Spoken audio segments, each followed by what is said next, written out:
So let us proceed with the last part of our discussion. Saglitan na lang 'to. Siguro kaya pa natin tatlong problems, okay, after this. So, refresher muna. Determine the work output of the turbine, the heat added to the boiler, the pump work, the ideal runtime cycle efficiency for the steam generating set that generates steam at 5.5 MPa and 550 degrees Celsius. The exhaust pressure is at 0.055 MPa. The feed water you supplied is 55 kilograms per minute. You are given the mass of the water. E di, kapag mass ng water, we assume that the system is ideal. The mass of the water supplied to your boiler will also be the amount that will your boiler supply to the system. The amount of steam. Yun lang yun. Okay? So, MS ng water, feed water, is equal to M steam. Okay? So, yun, 55 kilograms per minute. Now, in order for us na hindi na maghanap ng values, excuse me, hindi na tayo maghanap ng values, binigay na sa atin yung mga parameters na kailangan natin.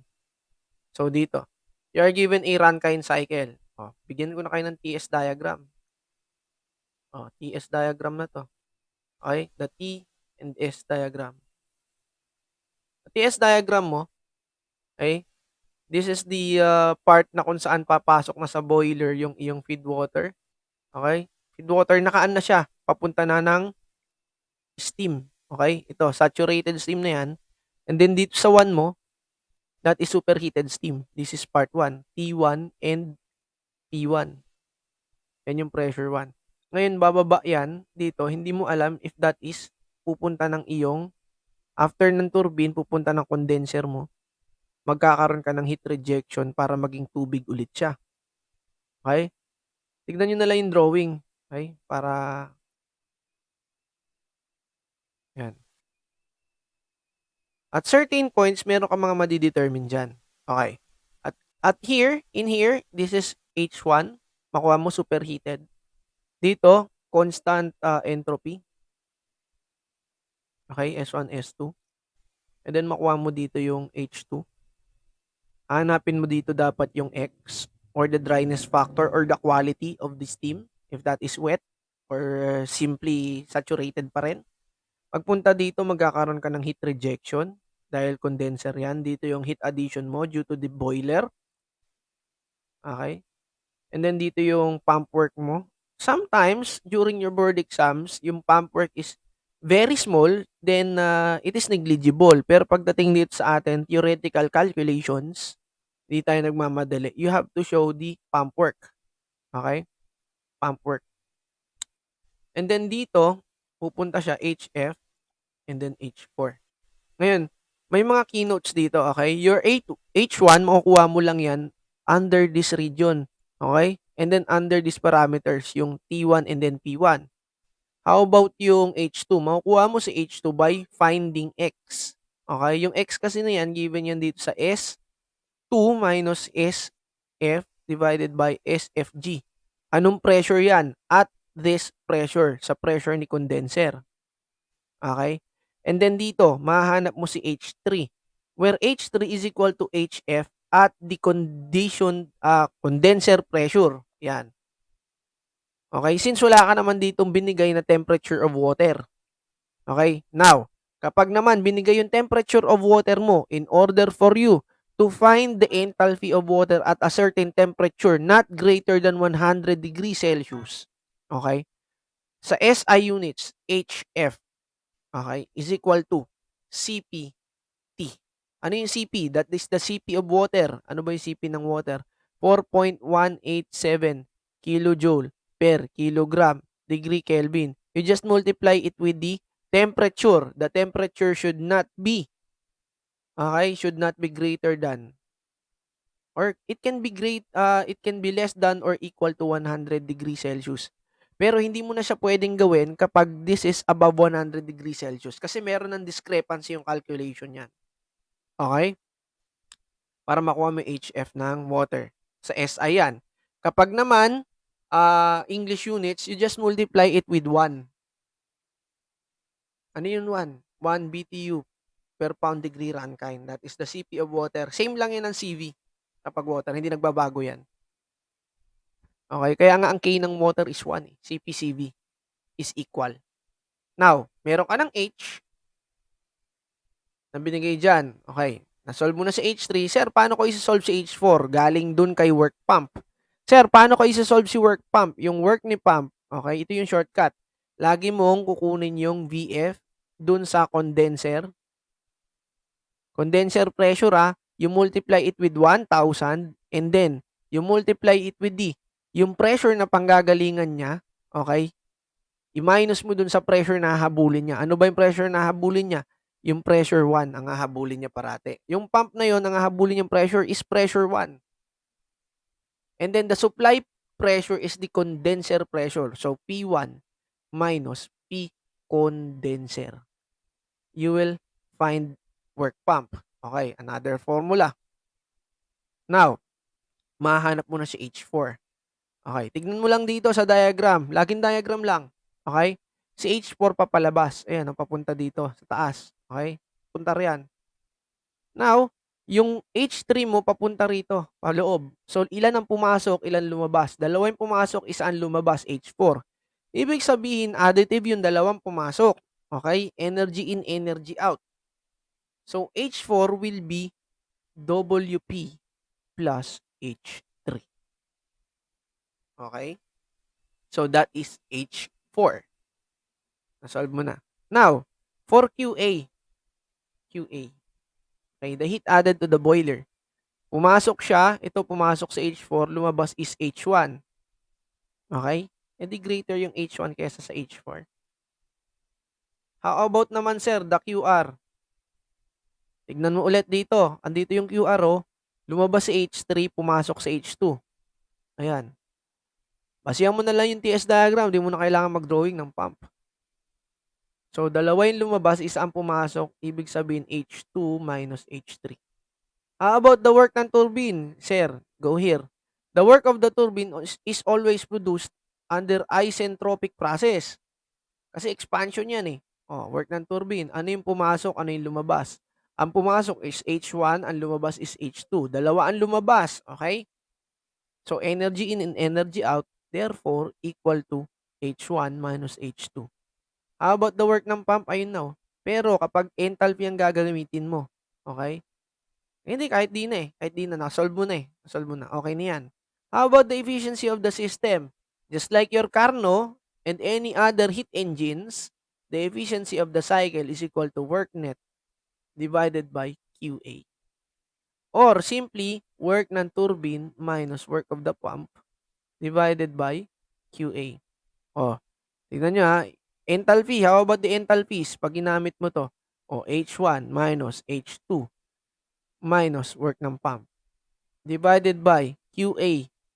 Anong QA? H1 minus H4. Di ba ang H4 mo is work pump plus H3? O di minus H3 minus work ng pump. So this is now the shortcut for your efficiency. Okay? Madali ba? So, if that is very easy, pwede nating solve to number 1. The pump work, ito muna. Heat added to the boiler, QA. The heat added to the boiler, meron ka ng H1 QA. H1 minus H2. May H2 na ba dyan? Wala pa. Wala ka pang na-solve na H2. Okay, solve muna natin si H2. H2 is equal to HF plus X HFG. Yan. And then HF. Diretso ko na yung solving HF natin is binigay dito. HF. Walang binigay. Tignan ko muna. Sinulat ko yung ano niyan sa Steam. HF.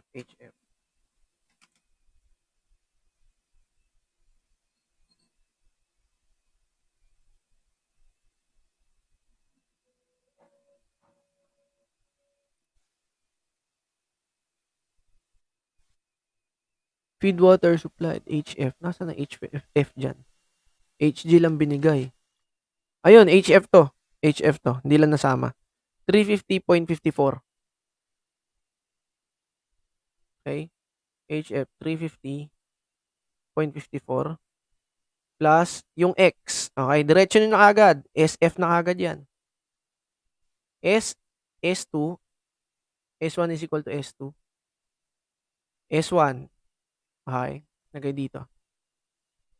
S1. 7.0734.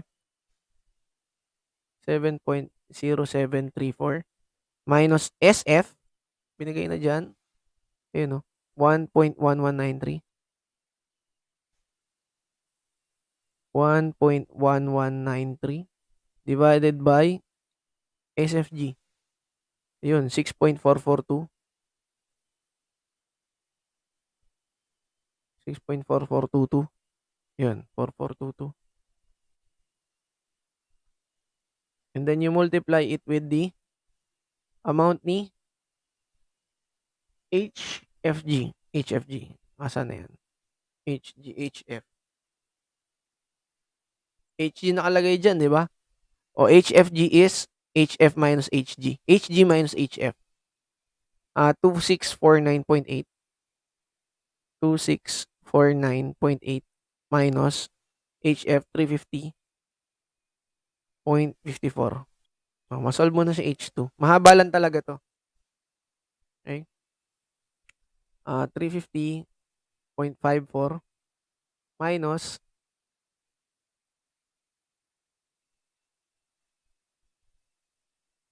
7.0734 minus 1.1193 divide by 6.4422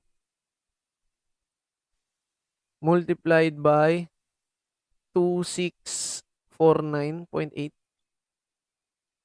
Paki-check na lang sa inyong Steam tables kung tama ba yung values niyan kasi ano lang yan, minadali lang natin. Okay. Ba't negative? Plus dapat, di ba? Plus. Ayan, mali lang ako ng pindot.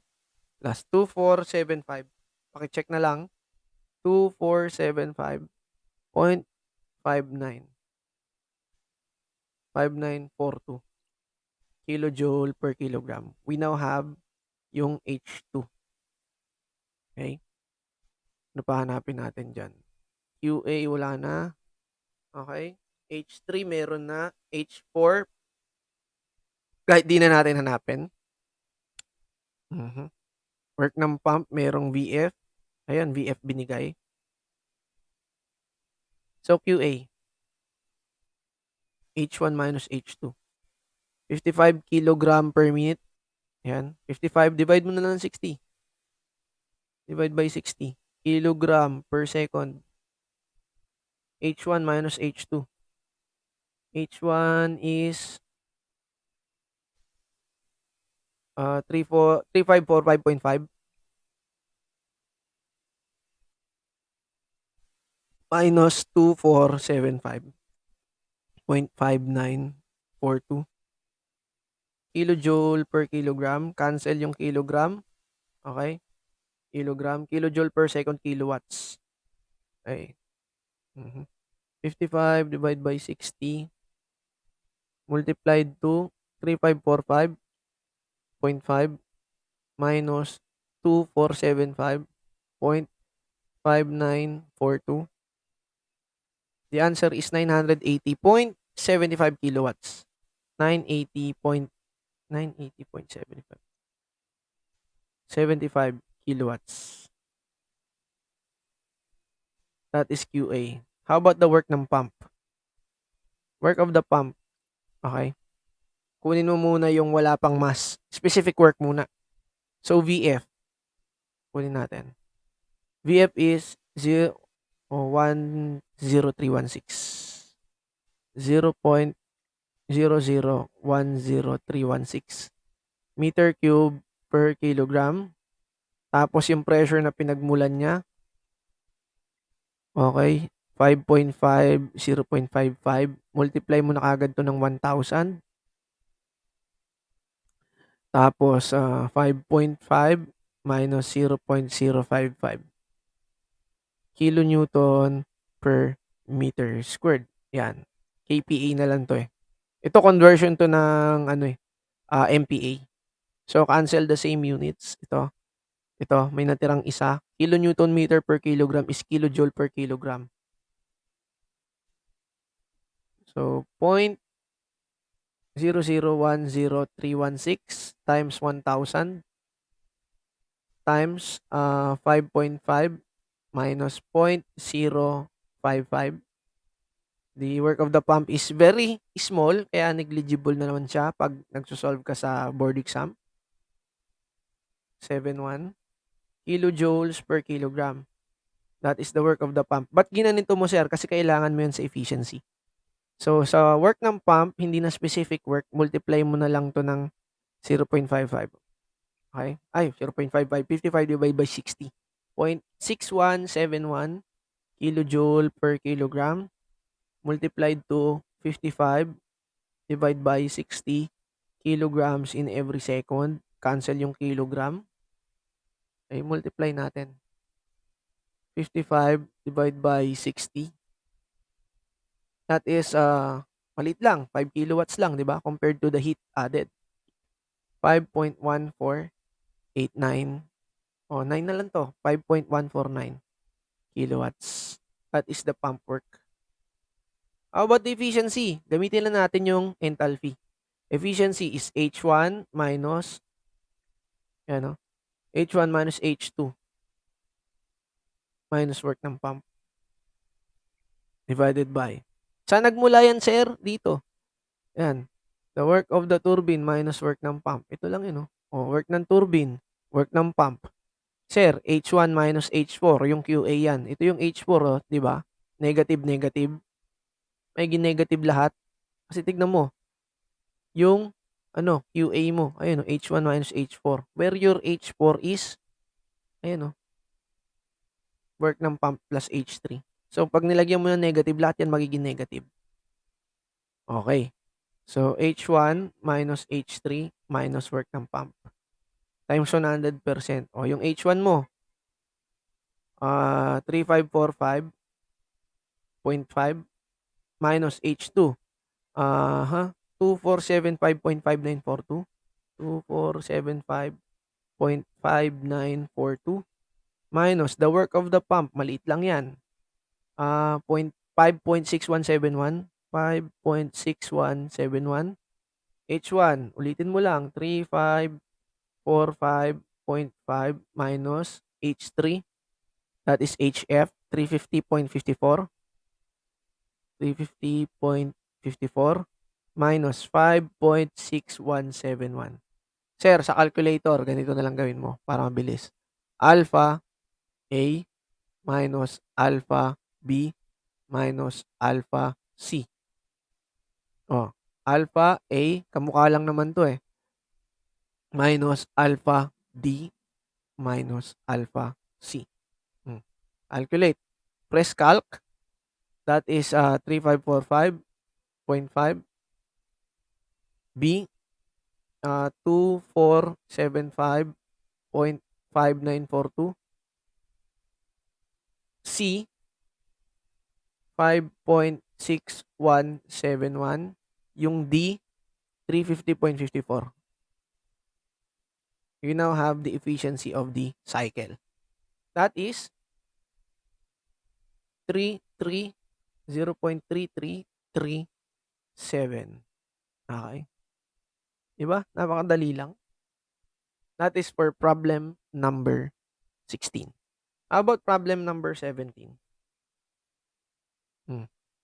Find the enthalpy of wet saturated steam at a pressure of 0.2 MPa in dryness fraction. So the dryness fraction is other term for your quality.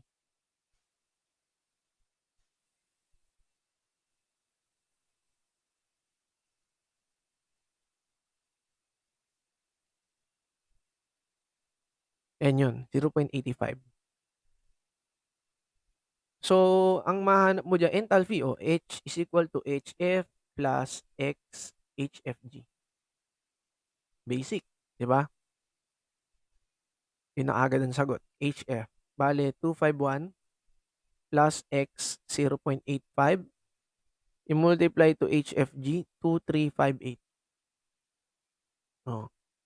The unit will be kilojoule per kilogram. 251 plus 0.85 multiplied to 2358. Okay? That is 2255.3. 2255.3 kilojoule per kilograms. That is for problem number 17. How about problem number 18? Tingnan natin. Find the transfer of heat required to convert 5 kilograms of water at a pressure of 20 bar and temperature of 21 degrees Celsius into steam of dryness fraction 0.9 at the same pressure. So, constant pressure heating. Same pressure. Constant pressure heating. Paano gagawin mo dyan, sir? O yan, constant pressure heating. Q is equal to M, C, P, delta T. Sinabi dito same pressure. O, ibig sabihin pressure is constant. Isobaric. Hmm. Meron kang mass. Meron kang pressure. Okay? Meron kang 21 degrees Celsius. May dryness fraction ka. Paano mo isosolve yan? Pwede rin to. Di ba? Q is equal to delta H. Tama ba? M delta H. Kasi constant pressure, that is the change in enthalpy. The Q is equal to M delta H. H G minus H F. Yun. Meron ka ba HG dyan? Wala. Binigay na pala. Meron ka ng 21 degrees Celsius. Pagpalagay natin, hindi mo nakuha to, okay? Hindi mo nakuha si 88. Ang nakuha mo lang si HG, ang binigay sa'yo si HF nitong pinagmulan yung pressure. That is HG dapat. HFG lang binigay sa'yo dito. Okay, hanapin mo muna si HG. HG is equal to H. Tandaan nyo ito yung formula nito. Pag nakita nyo yung HFG, ibig sabihin that is equal to HG minus HF. Wala ka nito. HG. Kaya HG is equal to HFG plus HF. Solve natin yan. Anong binigay sa'yo diyang HFG? 1890 plus HF. Anong binigay sa'yo? 909. Solve natin. 1890, 909.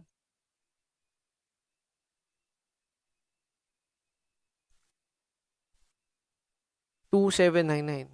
Yan yung HG mo. 2799 kilojoules per kilogram. Okay. Meron ka nitong value. How about, hindi binigay sa'yo yung HF ng 21 degrees Celsius?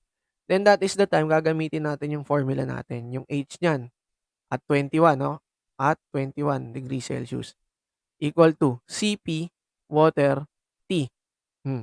Equal to CP ng water 4.187 kilojoule per kilogram degree Kelvin. Okay? Multiply mo na. Pagpalagay natin, this is change in temperature. That is 21. Okay? 21 degree Kelvin. Pero ito, pwede mo naman kasing palitan to ng degree Celsius. Degree Celsius. Yan. Degree Celsius, degree Celsius. Now, tignan natin kung equal to 88. 21 times 4.187. Ayun, 88 nga. Ni-round off na lang. Okay? Burahin natin to. Ni-round off lang niya talaga. Okay? Approximately 88 talaga. Approximately 88 kilojoule per kilogram. Now, let us proceed with the calculation ng Q. Q is equal to, nilagay dito 5 kilograms of water, 5 kg. You multiply with the change in enthalpy, 2799 minus 88 kilojoule per kilogram. What will be the heat? So, 2799 minus 88 times 55. 55 times 5. That is 13. 13555. Yan.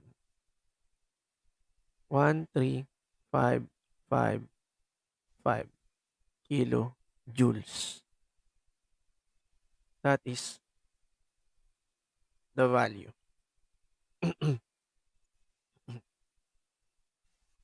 2799. Hindi dapat ito mina-minus eh. Wait, tingnan natin.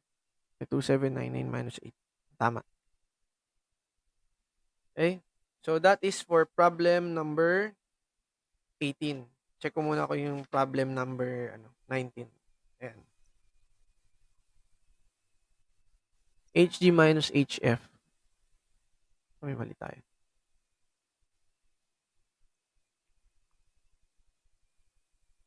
Tama naman.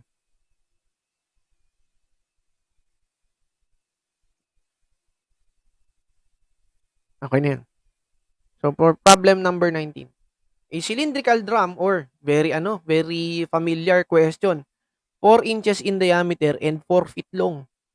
Pure oxygen gas o the O2. 140 psia, pressure 1, and then temperature 1. After some oxygen gas was used, the pressure was reduced to, okay, compute the volume in cubic feet. Would the used oxygen gas can occupy? So, dalawang beses ka dito mag-solve. Okay?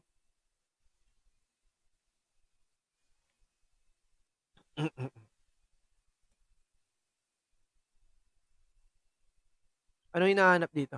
Volume in cubic feet. Would the used oxygen gas?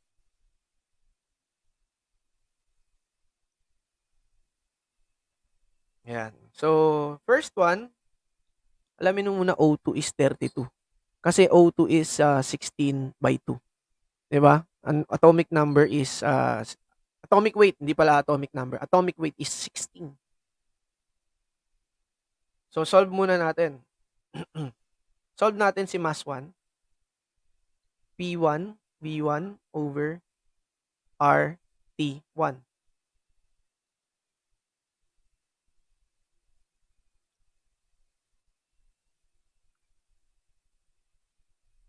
Okay, so solve din natin si M2.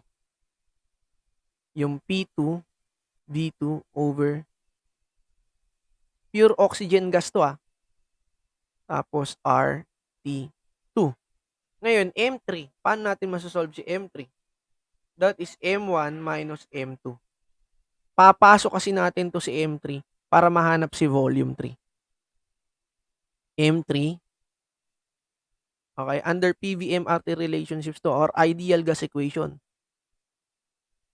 Yung volume. RT3 over P3. Okay. Medyo mahaba yung solution niya. So, M1. Dito muna tayo. Mag-resort muna tayo kay M1. M1 is P1. What is P1? 140. Okay. 140 pound per inch squared. Anong sinabi ko? Pag merong ganyan, i-multiply mo na agad ng 144 for conversion purposes. Feet squared. Multiplied. Excuse me. Yung volume, that is cylindrical. Pi over 4.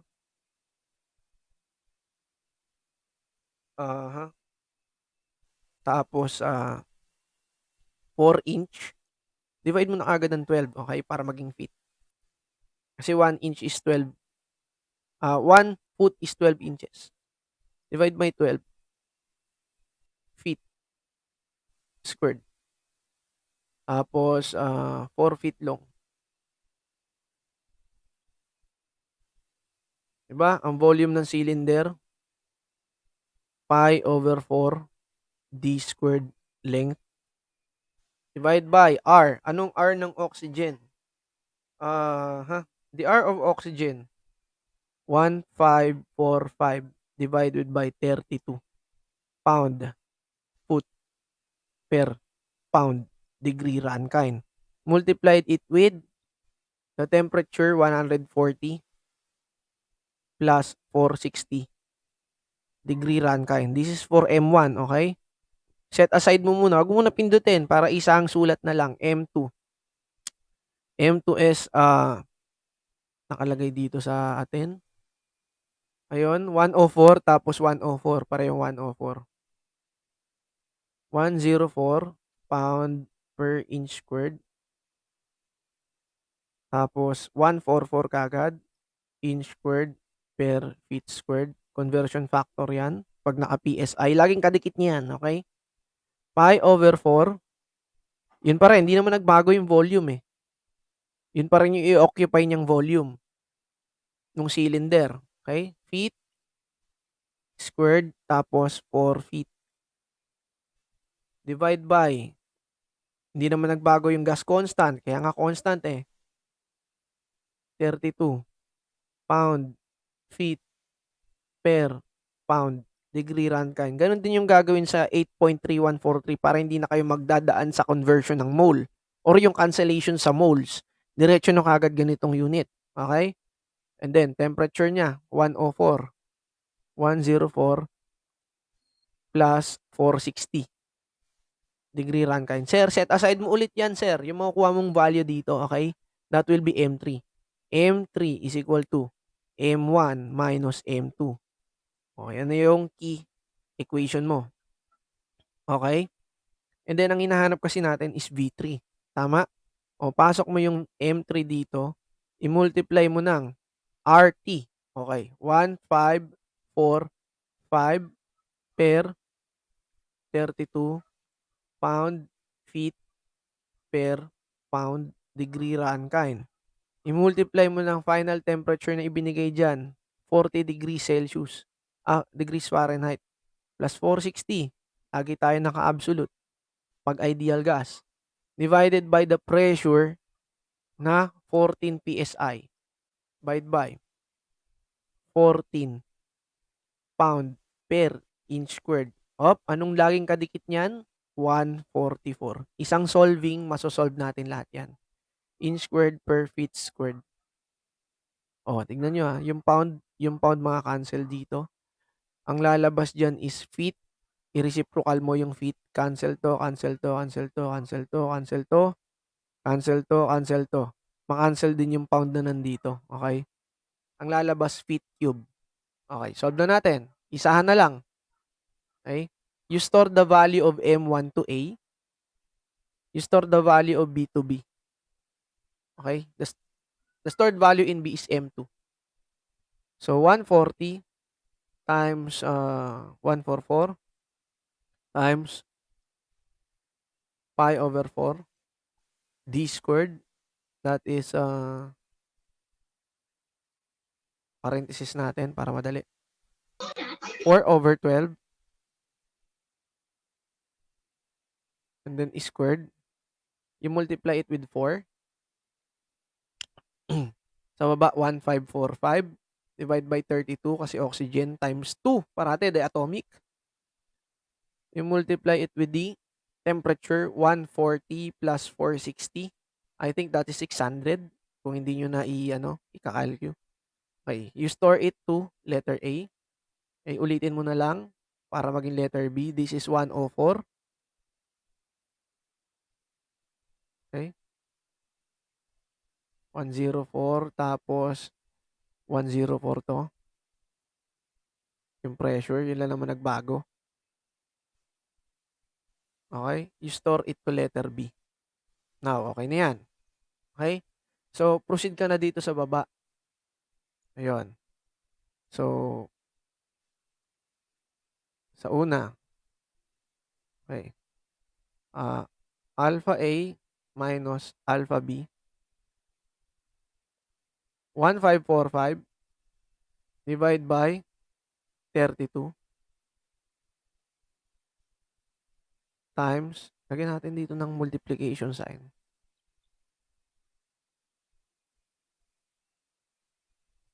40 plus 460, that is 500 kung di ako nagkakamali.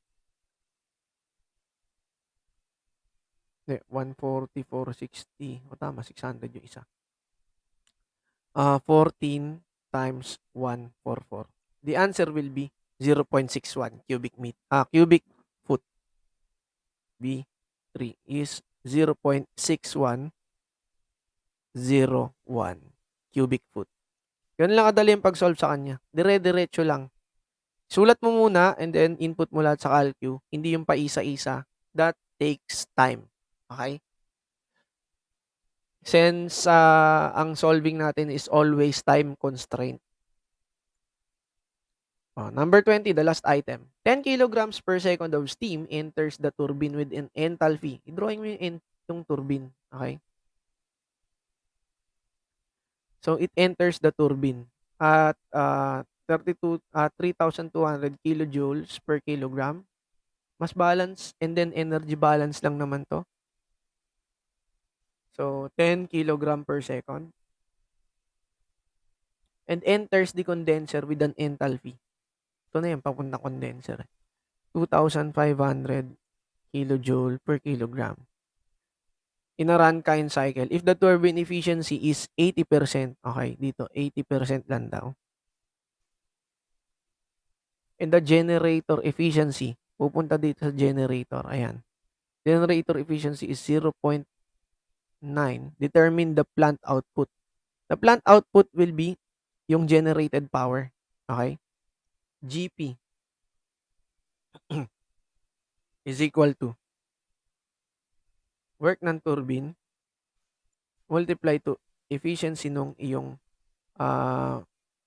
generator, efficiency nung iyong turbine. Okay, nababawasan yan. So, that is MS multiplied to H, yung papasok, 1 minus H2, EG, ET, turbine. Ayan. MS is 10 kilogram in every second. Tapos H1 is 3.2 minus 2.5 multiplied to EG 0.8, 0.9. What will be the power plant output in kilowatts? For the last problem, solve na natin. 10 times 3.2, bali 700 yan. Minus 2.5 multiplied to 0.8 times 0.9. The answer will be 5,040 kilowatts. Okay? I think yan na yung last problem natin for this day and I hope may natutunan kayong bago. Ganun lang kadali ang pag-solve ng mga problems na yon. All you have to do is number 1, draw the diagram. Number 2, wag mong isolve isa-isa. Isulat mo muna lahat ng dapat mong isolve and then input mo sabay-sabay sa calcu. And then simplify if ever pwede pa siyang i-simplify. Okay? Ganun lang kadali ang thermodynamics. Prepare for your quiz. That will be announced. Okay? That will be all. Have a nice day. Bye-bye.